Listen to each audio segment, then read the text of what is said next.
तक कि हम लोग मांग किए कि हमारा भाई का लाश कम से कम हमको भिजवा दीजिए, तो वो भी खर्चा देने से वो इनकार कर दिया और डार्क में रखे हुआ था कि भेज रहा हूँ भेज रहा हूँ भेज रहा हूँ। लास्ट में कह रहा है क्या कि हम लास्ट को यहीं दफना दो, ऐसा कह रहा। हमारे लाश को भी हमको देखने तक का नसीब नहीं होने दे रहा। अच्छा, आप लोग क्या चाह रहे हैं कि वो जो बॉडी है वो आप लोग को सौंपा जाए या फिर वहीं पे जो नहीं, हम लोग का यही मंशा है कि कम से कम आप जो मेरा भाई तो इस दुनिया से चला ही गया, कम से कम यहाँ आवे, उसका चेहरा देखे, कम से कम हम अपने ज़मीन पे उसको दफन कफन कर दें।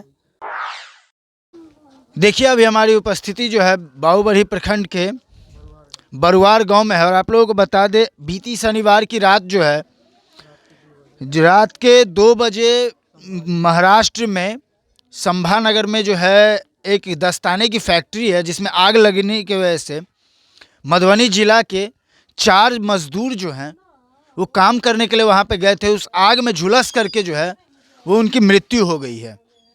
अभी हमारी उपस्थिति उनके घर पे है।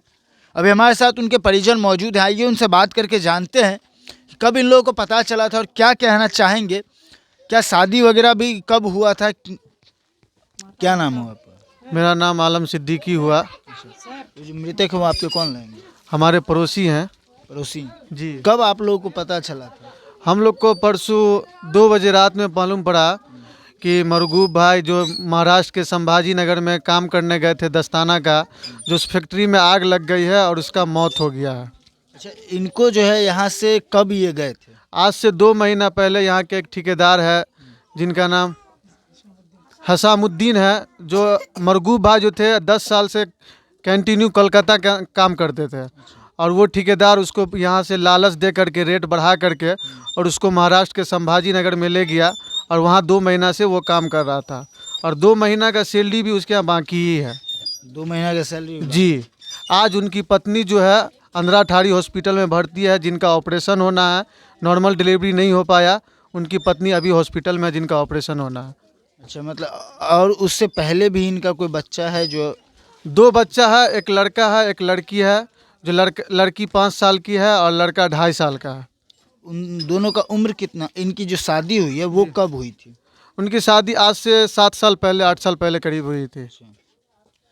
इन मरकूब जो है इनका उम्र कितना हो रहा होगा? 33 साल। 33 साल। जी। अच्छा, सबसे पहले यहाँ पे फ़ोन किनको आया था? यानी जो भी लोग हैं सब उनके परिजन को हर जगह से फ़ोन आ रहा था बार बार कि उनके भाई के जरिए मालूम पड़ा हम लोगों को भी कि क्या तो कहते हैं मरगूब को कंपनी में आग लग गई है, जिनके जरिए उनकी मौत हो गई है। और हमारे बगल के गांव डलौखड़ है, वहाँ के भी 3 लोग हैं, मजदूरी कर रहे थे वहाँ, वो भी 3 लोग मर गए आग की वजह से, चपेट में आने की वजह से। आग लगा कैसे, ये आप लोगों को जानकारी अभी तक? ये अभी तक महाराष्ट्र सरकार या महाराष्ट्र की पुलिस अभी तक पुष्टि नहीं की है कि किस कारण आग लगा है। जी। अच्छा, महाराष्ट्र के सरकार के द्वारा क्या आप लोगों को अभी तक कोई मुआवजा की राशि वगैरह दी गई है? अभी तक कोई राशि का भी ऐलान नहीं किया गया है, न बिहार सरकार की तरफ से ऐलान किया गया है। अच्छा, और कंपनी की तरफ से भी अभी तक हम लोग को कोई आश्वासन नहीं दिया गया है। रह गई कि बाबूबढ़ी की प्रशासन या बाबूबढ़ी के कोई भी जनप्रतिनिधि हो, वहाँ से भी फैमिली या किसी भी परिजन को कोई आश्वासन नहीं दिया गया है या किसी भी मुआवजे का ऐलान नहीं किया गया है। हम ग्रामीण इस मांग करते हैं कि इस परिजन को कम से कम 50 लाख का मुआवजा मिले और परिजन जो है उसके बेटी के नाम से उसका इंश्योरेंस बने। देखिए, इन लोगों का क्या मांग था वो भी आप लोगों को मैंने सुनाई दिया है। ये इनके जो मरकूब जो हैं इनके छोटे भाई हैं, क्या आपको सबसे पहले फ़ोन आया था? जी। किसके द्वारा फ़ोन किया गया था? वो वहाँ पे एक कारीगर था जो काम करता था उसी ठेकेदार के पास, उसका फ़ोन आया 2:15 बजे। तो ऐसा ऐसा है, थोड़ा आप अपने भाई का आधार कार्ड भेज दीजिए। तो मैंने सवाल किया आधार कार्ड क्यों? तो ऐसा ऐसा ये घटना हो गया है, जो आपका भाई जो है आग में जल के राख हो गया। अच्छा, तो वो जिस कंपनी के द्वारा वो काम करने गए थे, क्या उससे कोई अभी तक आपको कुछ मिला है मुआवजा वगैरह? कुछ नहीं, जहाँ तक कि हम लोग मांग किए कि हमारा भाई का लाश कम से कम हमको भिजवा दीजिए, तो वो भी खर्चा देने से वो इनकार कर दिया और डार्क में रखे हुआ था कि भेज रहा हूँ भेज रहा हूँ भेज रहा हूँ।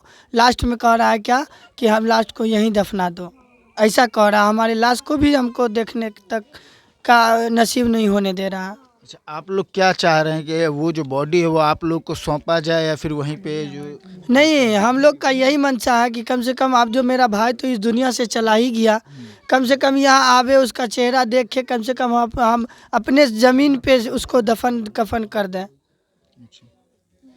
देखिए, इन लोग का जो मांग है वो कहीं एक जो परिवार में जो होता है वो कहीं ना कहीं पूरा परिवार जो है एक सदमे में चला गया है।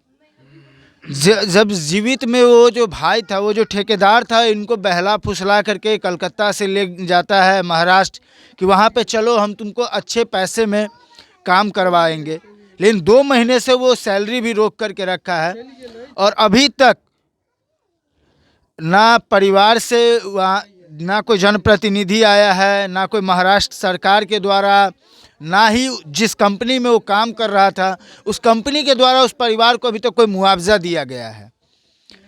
कहीं ना कहीं पूरे ये जो ठेकेदार जो है, कहीं ना कहीं इसको क्या उसके मन में क्या मंशा थी वो तो अभी तक कोई जानकारी में नहीं है, लेकिन क्या उसके मन में चल रहा था वो तो अभी तक नहीं पता है। बस इन लोगों का सरकार से एक ही मांग है, जो उचित मुआवजा होता है वो दे दिया जाए और इनका जो बॉडी है कम से कम परिवार वालों को वो बॉडी सौंप दिया जाए। जो आखिरी क्षण जो होता है ना, वो अपने उस भाई का, अपने पति का, अपने बेटा का चेहरा जो होता है, अंतिम चेहरा कम से कम वो भी दिखा दिया जाए।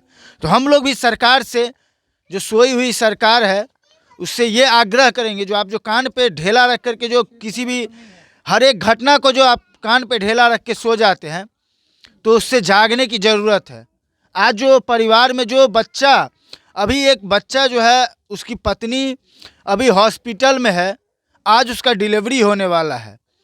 सोचिए, जो बच्चे जो अभी जन्म लेने वाला है वो दुनिया में आने से पहले ही अपने पिता का जो साया होता है उसके सर पर से छीन गया है। आखिर उसका भरण पोषण कैसे होगा, ये एक सोचने वाली बात है। बिहार सरकार से हम लोग भी आग्रह करेंगे, मांग करेंगे, जो इन लोग का जो मांग है उसको जल्द से जल्द पूरा किया जाए और जो कंपनी है उस कंपनी के द्वारा तब तक इनको कुछ उचित जो मुआवजा होती है उस मुआवजा की राशि इनको दे दिया जाए और उस कंपनी पे जो है उचित कार्रवाई हो। जो कार्रवाई होने के बाद पता चले कि आखिर जो आग लगा है वो क्यों लगा है, ठीक है। और वो वहाँ के जो ठेकेदार थे उसको भी इस जो जांच हो उस पर भी एक जांच कमेटी बैठाई जाए, उस पर भी कड़ी कार्रवाई हो। ऐसे ही और नए अपडेट के लिए आप देखते रहे फ्रंटलाइन 24। धन्यवाद।